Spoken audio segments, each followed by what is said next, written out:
Que d'après la commission des sondages, nous sommes le pays d'Europe qui a le plus de sondages et où l'impact est le plus fort.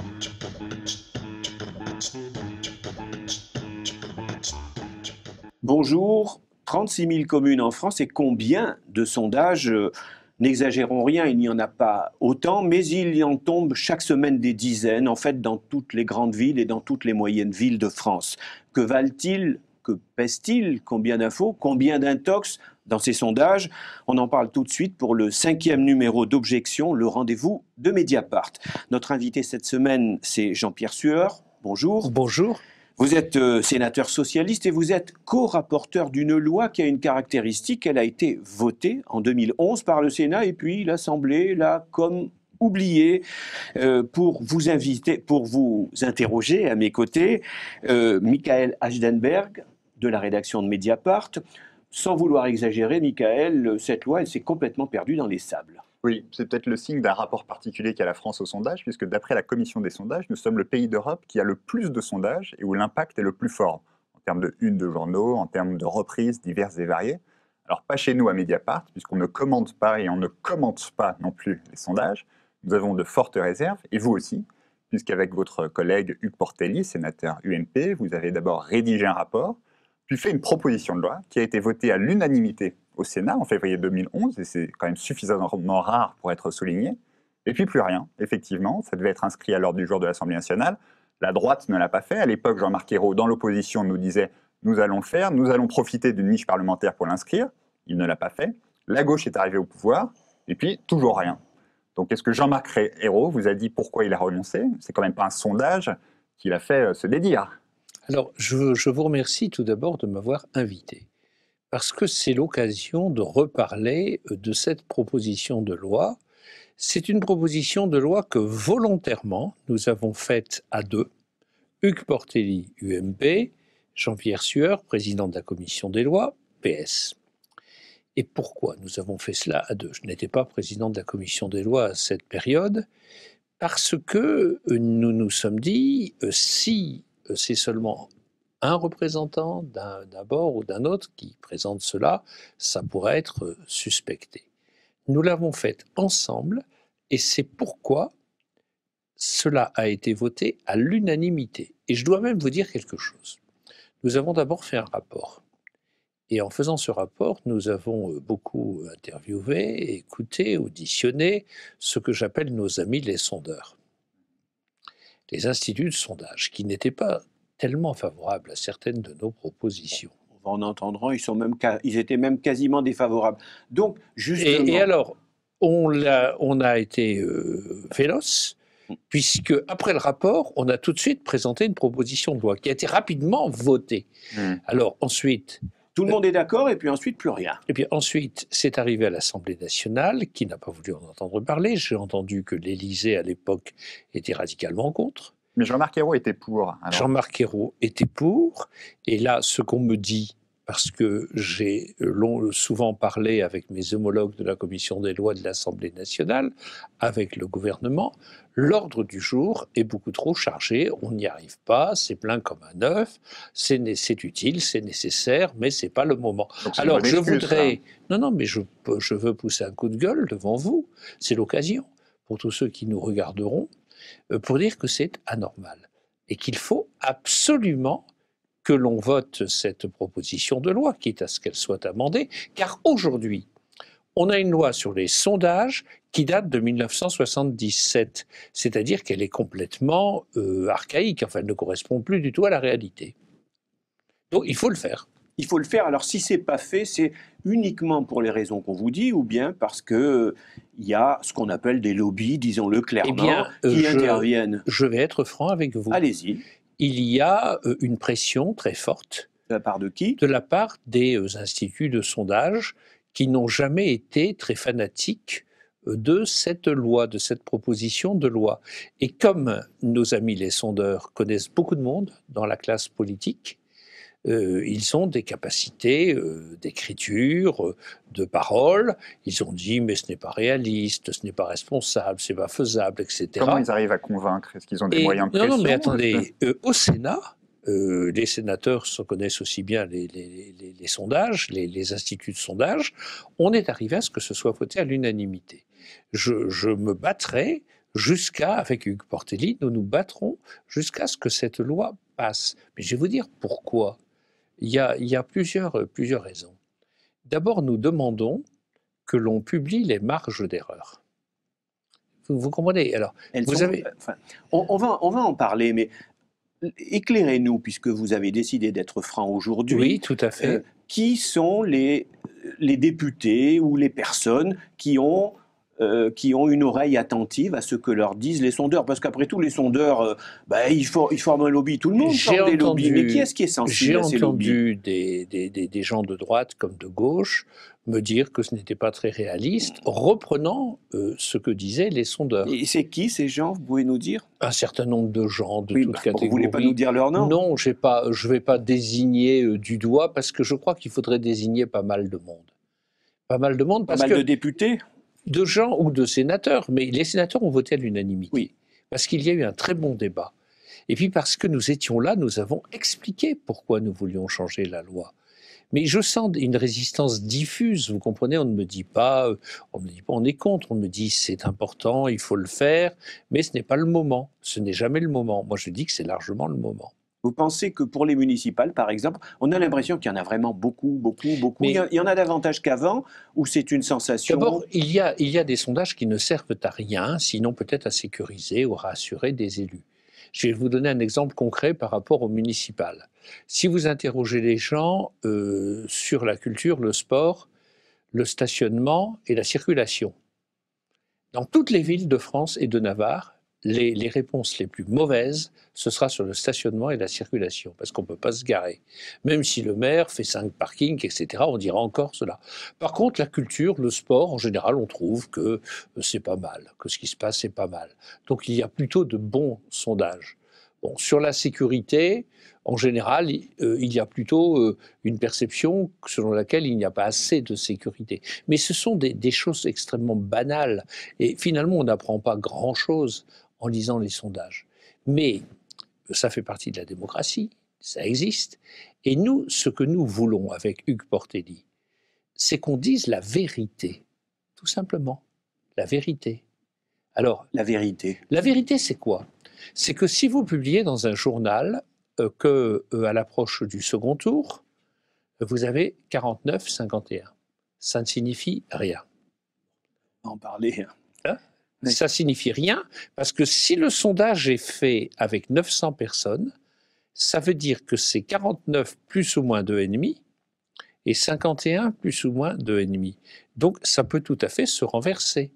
Et c'est pourquoi d'ailleurs, lorsque M. Le Pen s'est retrouvé devant M. Jospin, je sais qu'il y a eu des débats dans un journal de ce pays, qui est Le Monde, pour savoir si on allait dire qu'il y avait un risque que ça se retourne.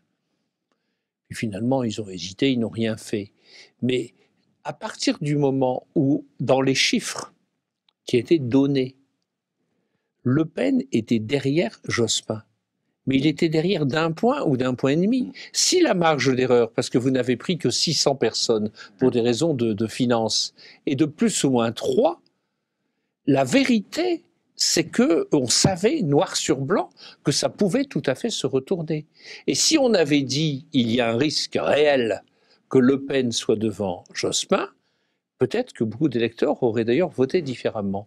Donc vous voyez que tout ça, c'est très important. Et que quand je dis il faut mettre les marges d'erreur, c'est pas du tout pour me faire plaisir, c'est parce que ça, c'est un rapport à la vérité. Elles y sont les marges d'erreur, puisque les notices sont publiées.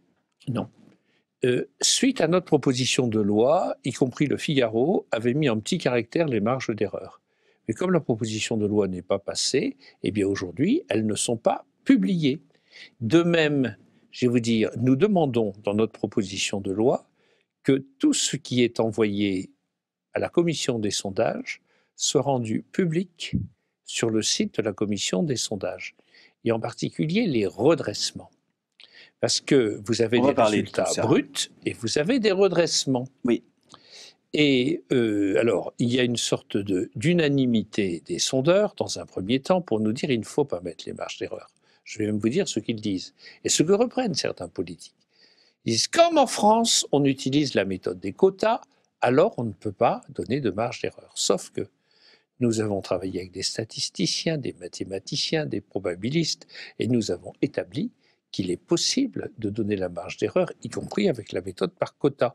Donc maintenant, les sondeurs ne sont plus si clairs là-dessus et n'invoquent pas ce mur de Berlin qui dit la méthode des quotas, etc. Les redressements, moi je me suis fait insulter.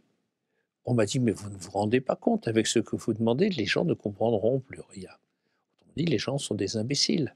Je ne partage pas ce sentiment. Les sondeurs, ils invoquent des raisons techniques, parmi celles que vous citez là et dont on va reparler dans le cours de cette conversation. Mais à l'époque, c'est-à-dire en 2011, quand vous avez proposé cette loi, que vous l'avez faite voter, les sondeurs étaient montés au créneau aussi, et pour des raisons qui pouvaient être, au fond, plus politiques, pour des raisons d'information. Écoutez par exemple ce que disait à l'époque, donc en 2011, le directeur général d'Ipsos France, Didier Cariou. En mettant toute une série de contraintes, notamment pour les médias, dans la publication des sondages, il est à peu près indubitable que ça va sérieusement réduire le nombre de sondages publiés. Un exemple, le législateur demande que les sondages publiés soient mis sous embargo pendant 24 heures avant publication, le temps que la commission des sondages exerce son contrôle. 24 heures dans la vie de l'actualité, dans la vie des médias, c'est une éternité. Il y a un certain nombre de sondages qui sont aujourd'hui réalisés qui ne le seront pas. Par exemple, le sondage au lendemain de l'intervention du président de la République à la télévision devant un panel de Français ou devant une émission quelconque, ça c'est quelque chose qui ne pourra plus paraître puisque le délai de 24 heures rendra cette information caduque, peu intéressante, et donc on aura réduction de la quantité d'informations disponibles pour le grand public. Jean-Pierre Sueur, président de la commission des lois au Sénat et donc co-rapporteur d'une loi qui a été votée à propos des sondages et puis qui ensuite s'est perdue dans les sables. Vous venez d'entendre, donc là on a un président et directeur d'institut de sondage qui nous dit que quelque part réguler les sondages, ça aboutirait à réguler la presse. Pas du tout. De deux choses l'une, où on pense que la commission des sondages doit exister, ou on pense qu'elle ne doit pas exister. Bon, elle existe. Simplement, nous proposons que sa composition soit carrément revue. Parce qu'elle existe symboliquement. Elle existe, et il y a peu de monde. Nous voulons surtout qu'il y ait des mathématiciens, des spécialistes des différentes disciplines, des sciences politiques aussi, enfin que ce soit une commission qui ait les moyens de travailler. Mais si cette commission existe, il est normal qu'elle puisse faire des observations. Alors, le directeur que nous avons entendu d'Ipsos pose une vraie question, c'est-à-dire qu'on peut amender ce texte. Si l'on veut publier tout de suite, il faut quand même que la commission puisse regarder après les conditions dans lesquelles le sondage a été fait, et si ces conditions sont fallacieuses, si ce qui est dit est faux, si ce n'est pas sincère, si ce n'est pas régulier, il faut qu'elle puisse publier quelque chose. Le problème, c'est que les avis de la commission des sondages, en général, ils sont publiés dans un coin, un petit caractère, et donc ça n'a pas d'effet. Et donc, voilà, ce n'est pas dissuasif. Nous, on prévoit des sanctions dissuasives par rapport à ce qui serait manipulation. Vous savez, il y a des choses très simples. Ça existe ça, la manipulation? Mais bien sûr que oui. Il y a eu l'affaire des sondages de l'Élysée, je ne l'invente pas. Voulez-vous en dire un mot? Eh bien oui, cette affaire, il est très important, ça a l'air basique, qu'on nous dise qui a fait le sondage, qui l'a commandé et qui l'a financé. Oui, puisqu'en un mot, à l'époque, des sondages qui étaient faits par l'Élysée se retrouvaient dans le Figaro. Dans le Figaro, c'est pas normal. Pour quelle raison alors? C'est pas normal parce que ils sont payés par les contribuables et qu'il n'y a pas de raison. Si le Figaro veut faire un sondage, il a le droit qu'il le finance. Tout le monde comprend ça. De la même manière, quelque chose. Alors, je réponds aussi à notre directeur de l'Ipsos qu'il y a une différence dans notre proposition de loi entre ce qu'il faut publier. Par exemple, nous tenons à ce qu'on publie la marge d'erreur. Et ce qui est envoyé à la commission des sondages. Et nous demandons que tout ce qui est envoyé, tout, à la commission des sondages, soit public. Alors ça peut être public comment ? Parce que ça peut être tout simplement sur le site internet de la commission des sondages, et chaque journaliste, chaque universitaire, chaque citoyen pourra consulter. Moi, j'ai posé une question aux sondeurs, qui est la suivante. Est-ce que ce que vous faites est scientifique ou non ? vraie question. Parce que si ce n'est pas scientifique, ça ne sert à rien de faire tous ces calculs. On peut dire, après tout, moi je pense que... Bon. Si c'est scientifique, alors moi je demande qu'on applique les règles qui s'appliquent à la science. Quand je fais un article en sciences humaines ou sociales, ce qui m'arrivait souvent, je mets mon corpus, mes hypothèses, je mets tout sur la table. Et les collègues de la communauté scientifique peuvent contester. Donc si vous avez un sondage, pardon, il y a eu un sondage qui, à l'époque, mettait Mme Le Pen en 1, M. Strauss-Kahn en 2 et M. Sarkozy en 3. J'ai demandé 10 fois à l'auteur du sondage, donnez-moi les chiffres bruts. C'est-à-dire, Madame Le Pen, est-ce qu'elle est à 12? Est-ce qu'elle est à 16? Est-ce qu'elle est à 22? Avant ce qu'on appelle le redressement, donc. Et donc, il y a eu un redressement. Et je dis, premièrement, ça m'intéresse de savoir le résultat brut. Et deuxièmement, ça m'intéresse de savoir en fonction de quoi vous avez redressé. Parce que si c'est Bon, voilà, c'est intéressant. Et je demande que cela soit dit à la commission des soins. Je ne demande pas qu'on le publie dans un journal, parce qu'on va me dire, voilà, ça va prendre beaucoup de place. On m'a répondu non, parce que ça fait partie de notre secret de fabrication. Et on m'a dit 10 fois la même chose. Quand vous allez dîner dans un restaurant, vous ne demandez pas la recette au chef. Oui, mais seulement, je dis, le chef, il fait de la gastronomie, il ne fait pas de la science. Tandis que vous dites que vous faites de la science. Donc moi, ça m'intéresse, et je pense que ça intéresserait beaucoup les journalistes, ça intéresserait les universitaires, les chercheurs et les citoyens, de savoir le résultat brut, et en vertu de quoi je vais... Et pourquoi ils le cachent? Pourquoi ils le cachent alors? Pourquoi est-ce qu'à votre avis, ils veulent le garder secret? C'est parce qu'ils disent, c'est notre secret de fabrication. Pourquoi ils veulent garder ce secret, selon vous? Qu'est-ce que ça cache? Ils veulent le garder parce qu'ils pensent qu'ils ont leur technologie, que c'est leur affaire, qu'ils ne veulent pas être copiés par le voisin, alors qu'ils se connaissent très bien, qu'il leur arrive même très souvent de se téléphoner, d'avoir les mêmes recettes. Donc tout ça ne tient pas la route. Moi, je crois que pour que les choses soient claires dans cette démocratie, il faut, 1, les marges d'erreur, 2, les redressements, et troisièmement, il faut connaître les questions posées. Ça a l'air idiot, mais je vais vous dire que souvent, vous avez des panels de questions. Donc, vous avez 10 questions, et on vous en publie 3. Bon, mais simplement, si je prends le même sondage avec 3 questions, je pose la question A, la question B, la question C, puis je refais le même sondage avec le même échantillon, un échantillon équivalent. Je pose la question B, puis la question A, puis la question C. Et je prends la question C, la question B. Les résultats seront toujours différents. Parce que vous avez un effet de halo. C'est-à-dire que bien souvent, la réponse, elle est dans la question. Et ce que vous avez répondu à la question 1 va induire ce que vous répondez sur la question 2. Nous demandons que toutes les questions dans l'ordre et toutes les réponses dans l'ordre soient non pas dans le journal, mais soient à la commission des sondages et que tout le monde puisse y avoir accès. C'est un des éléments qui peut expliquer Moi, le sondage contradictoire parfois. Bien sûr. Bien sûr. Mais alors, il y a un autre problème qui se pose dans les municipales, c'est l'abstention. Et là, on le voit en ce moment, c'est quelque chose qui n'est pas mesuré.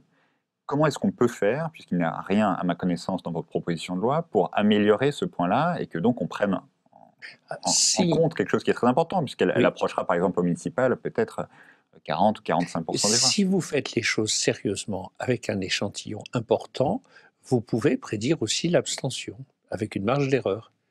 Vous pouvez prédire les bulletins blancs, avec une marge d'erreur. Le problème n'est pas tant de prédire l'abstention, mais de prendre en compte des gens qui, en fait, vont s'abstenir. Puisqu'on leur pose la question, et donc, en fait, on prend en compte des réponses qui ne donneront pas le jour du scrutin. Si vous faites sérieusement votre job de sondeur, vous allez demander, madame, monsieur, est-ce que vous allez voter? Est-ce que vous allez vous abstenir? Est-ce que vous avez vu des bulletins blancs? Ou est-ce que vous allez voter pour monsieur X ou madame Y? Et si vous faites ça, vous donnez le résultat de manière honnête. Ce n'est pas honnête d'éliminer la perspective abstention et de faire voter des gens qui ne voteront pas parce qu'on aura exclu du questionnaire la question de l'abstention. Au bout du compte, si on vous écoute, vous voulez dire que quelque part avec les sondages, et on va prendre des exemples précis et des exemples actuels, que finalement on vend quelque chose qui ressemble à du vent. Par exemple, on a eu récemment un sondage qui nous donnait le Front National en tête à Hénin-Beaumont au second tour avec 50,05% des voix. C'est l'IFOP qui avait fait ce sondage. Il y a une marge d'erreur de 4,5. Ce matin, est publié un sondage qui nous donne le maire de Toulouse en tête hein, il est en tête, ça fait la manchette sur la Dépêche de Toulouse. Il est à 51% des voix, il y a une marge d'erreur de 4,1. Qu'est-ce qu'il faut comprendre quand on lit ces sondages? Eh bien, il faut comprendre que les journalistes, pour vendre, ont besoin de chiffres bruts. Bon, il est en tête avec 50,05% ou 50,5%. Comme la marge d'erreur est de 4, la seule chose que l'on peut dire, c'est que le résultat se situe entre 46 et 54 pour les deux candidats. Alors maintenant, soyons précis. Donc ça veut dire qu'on ne peut rien dire. Si le sondage est bien fait, il y a plus de chances pour que ça se trouve au milieu, le résultat soit au milieu, qu'aux deux extrémités. C'est-à-dire qu'il y a plus de chances que ce soit 50 que ce soit 46 ou 54. Vous voyez, bon, il faut rentrer là dans les détails. Mais ça m'apparaît, alors on ne peut pas empêcher, il est loin de notre idée le fait d'empêcher toute publication. Nous, on est jamais pour la censure de quoi que ce soit, jamais. Mais on dit, vous pouvez publier tout ce que vous voulez publier, parce que c'est le droit de la presse, mais vous devez indiquer la marge d'erreur, et c'est mieux qu'on puisse la voir. Et c'est mieux de la commenter. Et ce que vous ne mettrez pas dans le journal, vous devez le mettre dans la notice que vous allez envoyer et qu'on pourra consulter. Autrement dit, il y a ça tient notre proposition de loi en un mot. C'est le mot transparence. Nous pensons qu'il n'y a rien à cacher et que les sondeurs n'ont rien à cacher.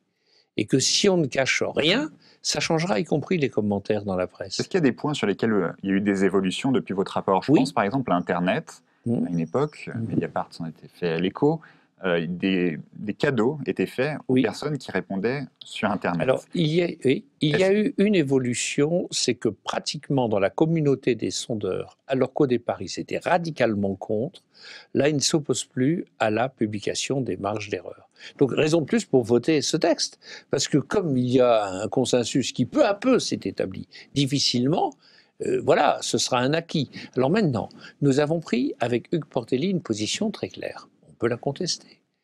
La position qui consiste à dire il n'y a pas de gratification. Alors on nous a dit oui, mais alors dans ce cas-là, s'il n'y a pas de gratification, tombent par terre tous les sondages par Internet. Bon. Nous avons une position que nous qualifierons de morale. Voilà. Lorsque vous votez, eh bien, vous n'êtes pas payé pour voter. Et là, dire, voilà, si vous participez, si vous dites votre avis sur un vote, sur quelque chose de politique, si c'est autre chose, c'est pas le même sujet. Mais sur quelque chose de politique, vous allez gagner, vous allez participer à un tirage au sort pour gagner je ne sais pas quoi, un voyage à l'autre bout du monde, etc.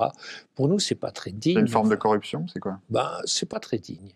Moi, je crois qu'on peut faire appel à des citoyens qui disent librement pour qui ils ont envie de voter, s'ils souhaitent le dire.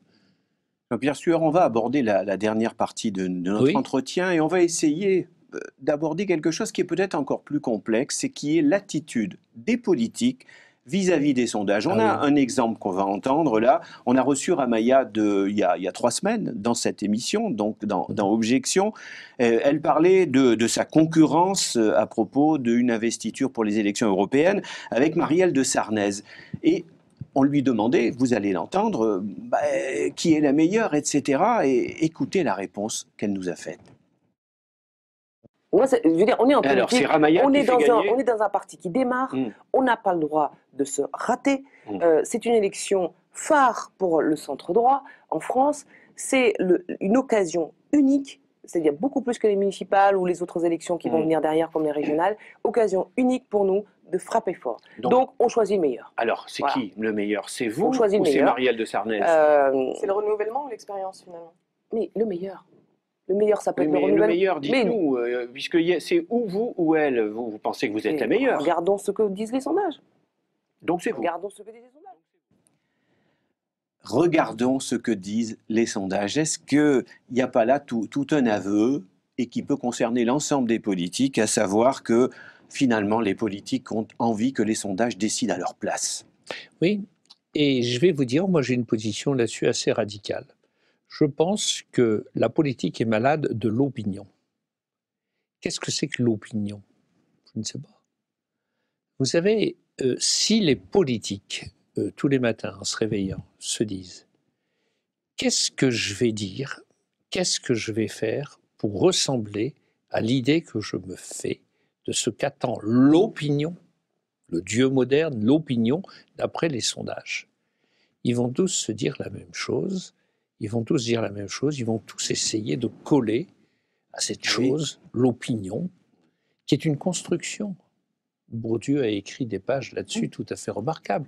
L'opinion, c'est pas du tout quelque chose qui est donné comme ça, non, c'est quelque chose qui est fabriqué. À partir du moment où on a cette certitude, où on a même cette obsession, bon, l'affaire des sondages de l'Élysée, sous Nicolas Sarkozy, on sait que François Hollande avait dit qu'il ne le ferait pas, puis finalement il le fait.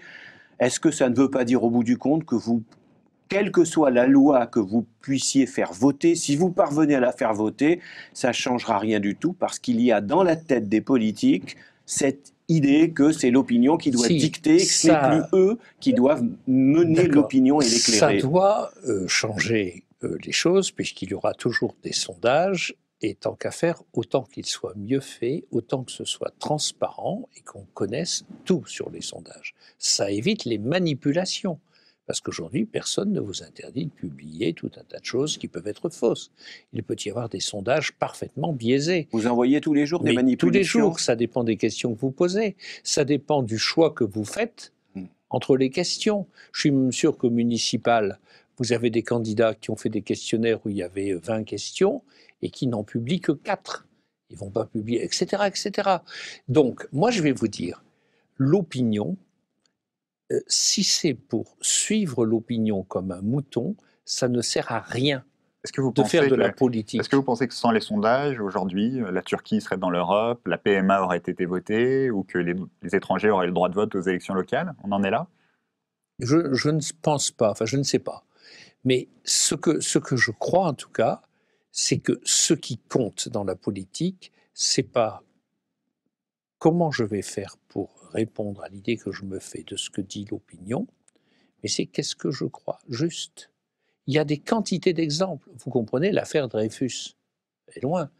Et il y a un certain nombre de gens, depuis Zola jusqu'à Jaurès, Charles Péguy, etc., qui ont dit, voilà, on n'est certainement pas majoritaire dans la gauche ou le Parti socialiste. Mais s'il y a une injustice faite à un homme, c'est pas possible. On n'accepte pas. Pendant la guerre, je ne sais pas s'il n'y avait pas de sondage, mais le lendemain de l'appel du 18 juin, vous demandez aux gens quel aurait été le résultat. Et vous voyez que chacune des décisions fortes, regardez, François Mitterrand, on peut parler longuement, j'ai été le ministre de François Mitterrand, c'est un sujet. Mais je vais vous dire ce qui s'est passé, parce que j'en ai parlé avec Jean-Pierre Elkabbach qui m'a raconté cela. Vous savez qu'un jour, un soir, peu avant les élections, la question a été posée à François Mitterrand et alors la peine de mort. Oui, oui.